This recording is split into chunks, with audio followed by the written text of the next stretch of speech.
mukiralo genze kola yoti kati ngalo kitazirwa okala mukibira ky'abantu walaisi nnyo okuntwala mu kibira tufumira ku nkunezo wali ogenze okutyaba sagala kumanya tekyetagisa mugenze mu kibira n'omuvubuka mukazi omulika waka n'ogenda n'okola sente ng'omanyi nti noleseyo omuntu eka ategeera naye ng'ali mu bwenzi bwenzi akuswaza buswaza kunyonyolako kikye nali nkolayo kuba towetagisa kimanya kuba ne logi gyeziri andi ntudde mu logi biriwa byolabye biriwa byolabye kati bagafanyi nga goli naye nakuddamu bw'atyo biriwa byolabye omuntu ono bwe yagenda mu kibira bambi omuvubuka ono twamuzuula nti no omirundi mingi nnyo nga gy'okuba omukyalo ono yatuuka n'okufuna obuvune ku mugongo oyo golaba nandekawo n'agenda mu kapiira era n'olunaku lwewamukuba olwo n'ofuluma n'ogenda okulaba akapiira omukyalo ono yafuna obuvune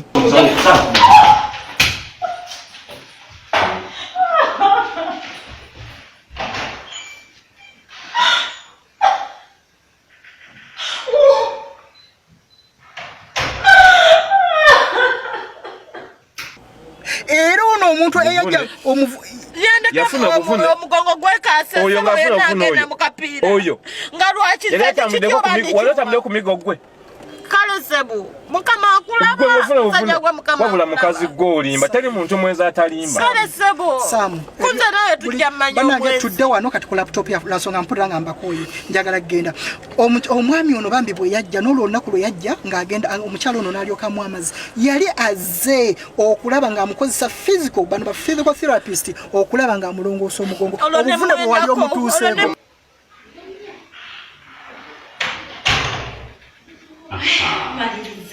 awo nuyambe ddala engo ezikolera physical bulungi owe kati mutandikire wakulono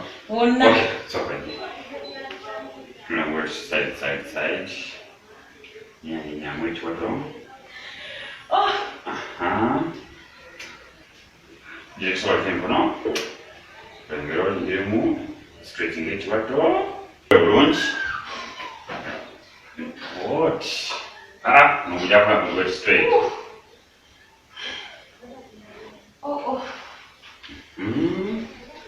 Come on. Agange eddwaliro lyatandika dde okuba eddwaliro. Omukyala wali tomukkiriza kutambula. Tomukkiriza kutambula nsiba naye. Omukyala tomukkiriza kutambula kuvaawo. Wandekawo n'ogenda mu kapiira. Nva waka ku makya ne nkomawo kiro mba simukkiriza kutambula. Era omuvubuka ono yajjanga emirundi mingi nnyo bambi naye nga takwata ku mukyala wo nti nno simanyi nsonga ya bwenzi naye ng'amukozesa physical.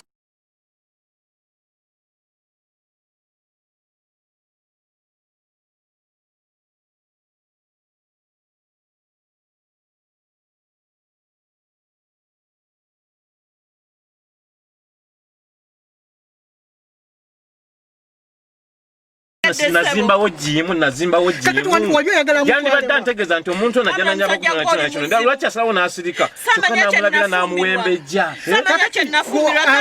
abakugamba nno ngenda mu jimu wandimukkiriza nga lwaki simukkiriza bwangamba ogende wabe nga mukkiriza n'agenda era n'olwo olunaku omukyalo ono lwe yali agenze mu kibira bambi ng'amututte ng'alikoza era bajoginga olaba ndowooza ano investigator affe wuno yabatambulirako bulungi nnyo ndowooza olaba ne batambula baabo ne bagenda ne bajoginga ne bagenda mu kibira n'amukozesa physical therapist era n'akomawo.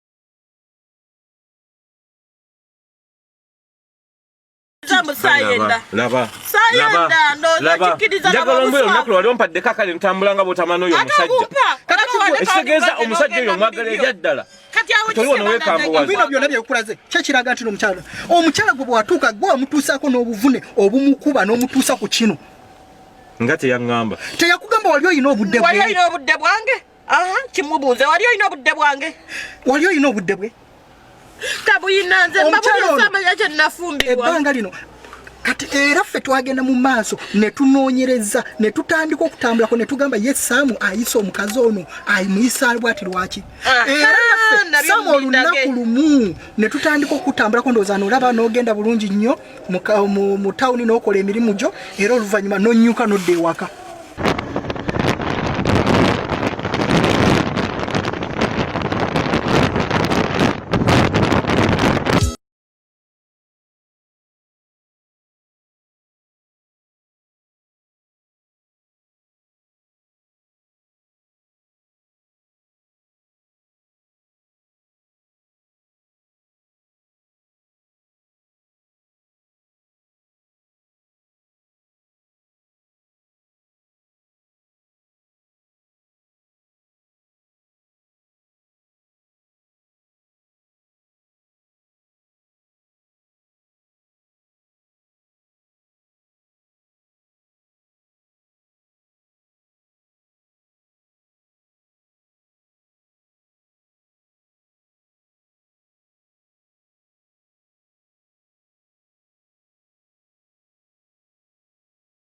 Nenga bulwadde waka oddo yomba. Akomerawo mama usigalo wavume. Avume. Vuma tata. Natutuuka n'olunaku olula ne tugobera. Wali oli awo n'osisinkana omuwala.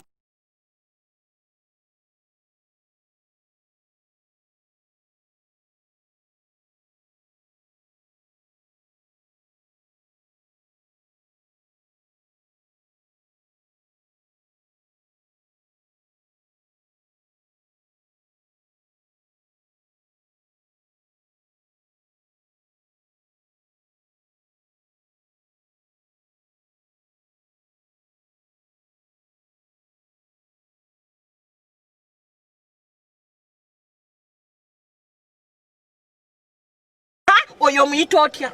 Omuyita otya? Oyo gogo wasinkana omuyita otya? Nasinkana omuwala? N'osisinkana omuwala omu ndowooza olaba wano. Era ku olwo olunaku mwatambula bulungi nnyo bw'omala okusinkana omuwala ono ne tubagoberera paka lwe mwagenda naye mu loozi.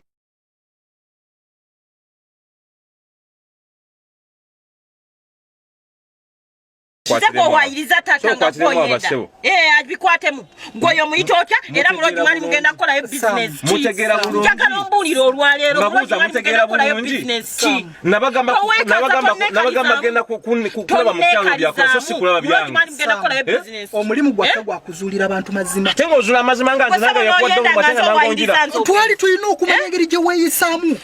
Tata woyenda nze wompayiriza obwe. Oyo mukazi customer wange nno. Customer omugana muloji mwali mugenda kola business. Muloji mwatambula bulungi nnyo emirundi mingi nnyo nga tukulaba ng'olina omuva omuwala gw'omusisinkana era ne mugenda naye mu looji.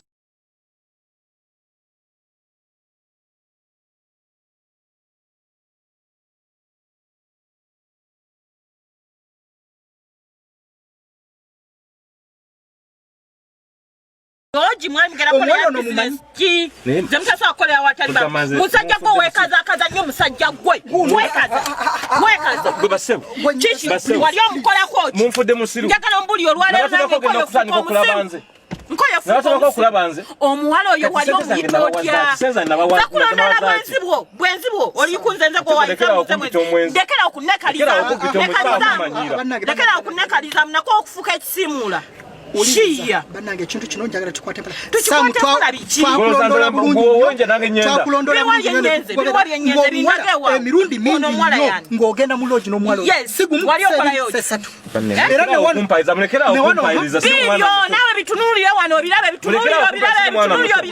bibyo obwenzibwo obwinza obukujjudde ungatani togenda kunkuba omukazi olwayo togenda kunkuba ani gwomanyi twakugoberera bulungi nnyo wuno ne tukugobera n'obeerako omuwala era n'omusingana kwolwo olunaku yali akulindidde mu loogi era ne musisaka bulungi nawe bitunulire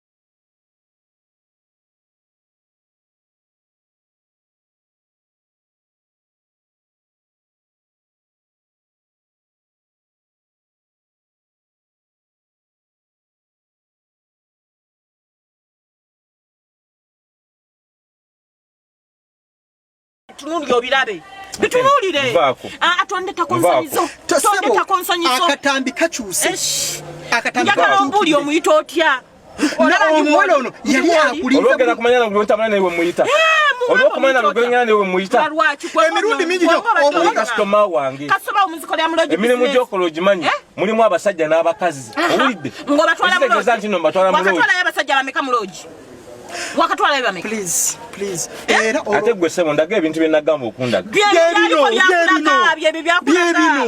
byebino nagamba okundaga ojja kunfunamu obuzibu siina buzibu engenda kufunamu ndi mukulaga amazima ndi mukulaga amazima musajja go manyiro olwale togenda bimanyira amanyirani igwe togenda bimanyirayo togenda kubimanyirayo olwaleero mpisamu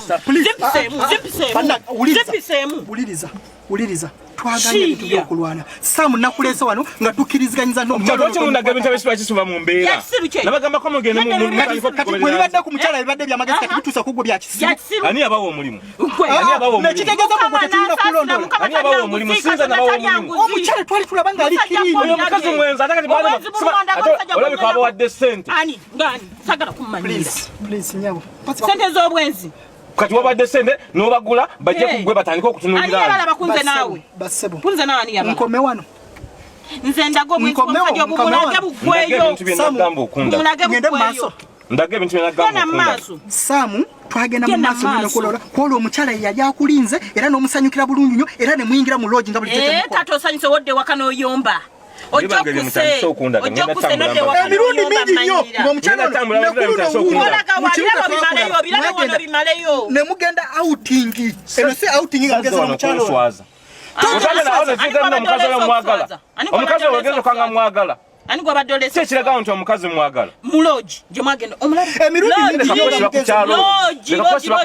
obwenzi obukujjudde lwaki naye tomuzimbira amakane mmanya muno nyina mukazi watomanyira lwaki naye tomuzimbira amakane mmanya muno tuli babiri ammanyira togenda kuntiisatiisa olwaleero musajja gwe nkugumidde ebbanga olwaleero togenda kuntiisatiisa shiye emirundi mingi nnyo Samu lubulu waddanga ng'ovudde mu lodge ng'omukazi gw'omalira